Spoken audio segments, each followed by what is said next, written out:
start with Austin.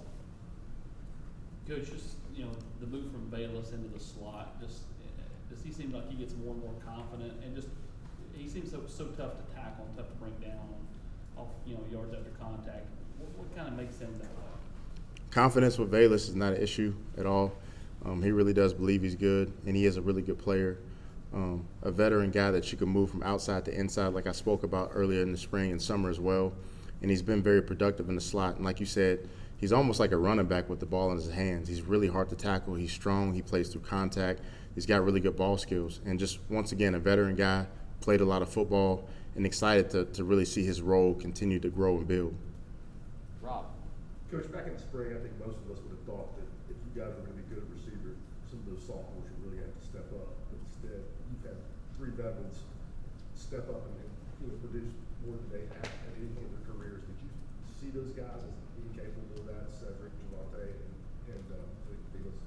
For sure. I think a lot of times you just have to have an opportunity and a chance. I think Tillman, I heard a crazy stat. I think he's been here 3 years, only had 8 receptions up until this year. And you just kind of see his growth and instill confidence in Tillman. And he was a guy that I've been talking about since the spring, that he could be a problem for defenses. Whenever you're that big, you can run, you got good ball skills, he's a good player. And I think it just came down to him getting reps, time on task in games, and he's a confident player right now.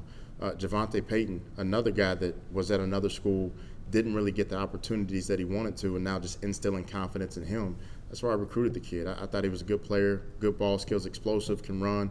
He just needed that opportunity, and he has it, and he sees the moment. You see him each week. I think he scored a touchdown in the last 4 games. So he's a really good player. He's starting to improve every single week, and really excited about these veteran guys.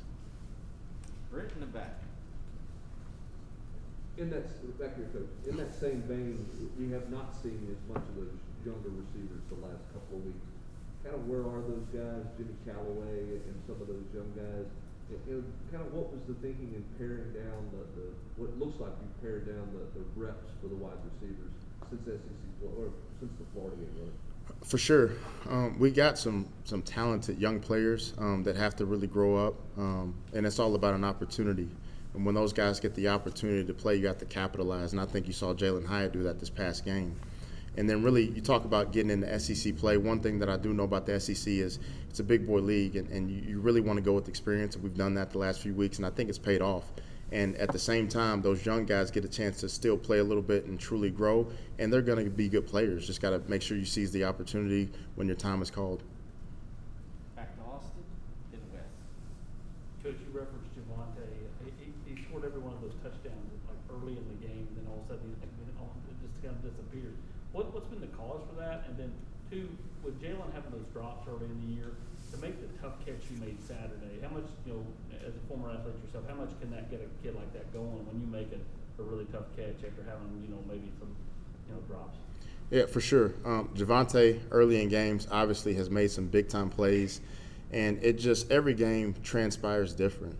I think the last couple games, the ball was really pushed more to Tillman, which is fine. And, I mean, Tillman was making plays, and then Javonte, these last 6 or 7 weeks, very well could be him as well, being the guy. So you just got to be ready when the opportunity presents itself, and I think he will be. I think you'll continue to see Javonte make plays and not just, a one-touchdown deal and kind of goes missing. We're going to try to find ways to get him the ball because he's a really good player. And then you talk about Jalen Hyatt. The few drops he had early in the season just really had to work on his ball skills and grip strength.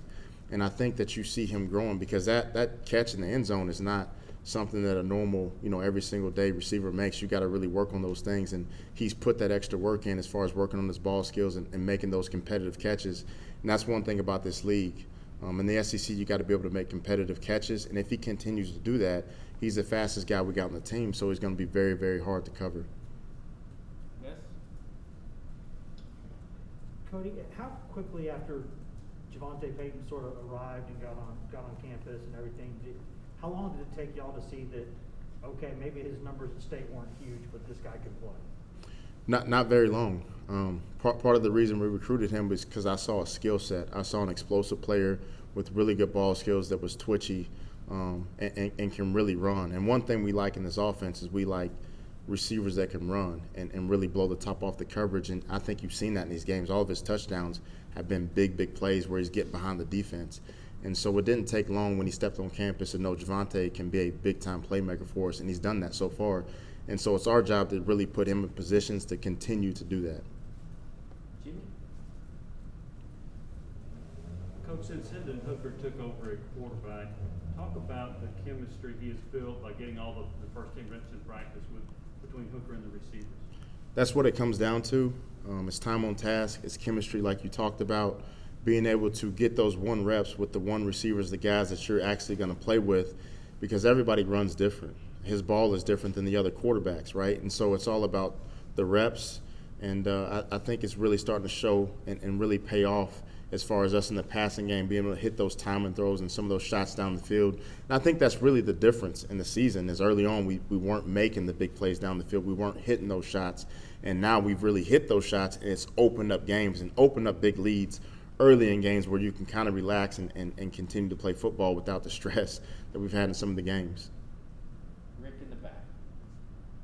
Hey, Coach, talk about the importance of getting off to a quick start as you guys have in the last couple of weeks and what that does to the psyche of the offensive players as the game moves on. I believe that the quick starts really here at Tennessee has not been successful in the past years, and really what you want to do is get off the quick starts to get guys confident. You want to make sure early in the season that we instilled in our players that, man, we're going to get off to a quick start, be able to score points, and it's not the same old story where, oh, here we go again. And I think we're really starting to feed off of that. The defense is off to a quick start, offense is playing, and we're really starting to put, 4 quarters together as a team, right? And I think that's what it's all about is us coming together as a team, us scoring points on offense and defense, coming up with some big-time TFLs. Patrick, then Vince. Cody, you kind of talked about the smaller rotation earlier. I don't know what the snap counts are for those top 3 guys, but obviously they're playing a lot. What does it say about their stamina level that they can play that many snaps in this offense as much running as they do? And maybe do you guys track how much they run during a game and maybe what's the furthest any one of those guys is? For sure. We track how much our guys run in practice every single day. We track how much they run in the game. And I think it just speaks to what we do offensively, how we play up tempo, and that's how we practice. That's what we do. That's who we are.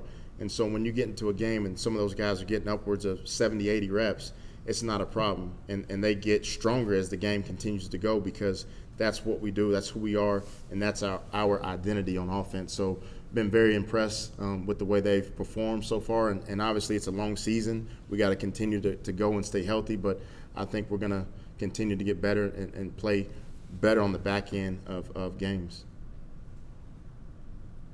2 quick things, Cody. You kind of referenced it earlier that now that you're hitting some of those throws down the field with Hendon, that it's helping you guys on offense. But how much does it help you to evaluate your receiver room when you're able to have that consistent quarterback play and hit on some of those throws? For sure.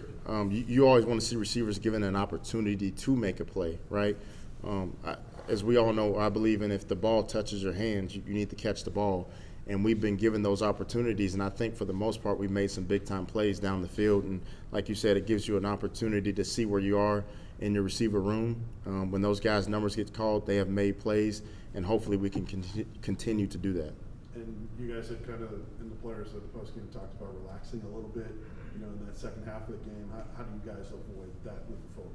I think just continuing to be aggressive. Our style of offense is up-tempo. We play fast. And whenever you get those big leads, it's an easy tendency, man. Let's kind of slow it down and run the clock out a little bit. But we're an aggressive offense. We're going to stay aggressive. And like Coach Hype talked about, it's 1 or 2 guys on every play that can really be the difference in us continuing to move the ball in those drives. So it comes down to a lack of focus and a lack of execution in those moments, and we cannot relax to be able to push through. Last question, Ben. Cody, just when you've watched the tape and from the receivers coach vantage point, just what have you seen from Hendon and kind of how he's progressed as he's kind of taken over since Joe got hurt early?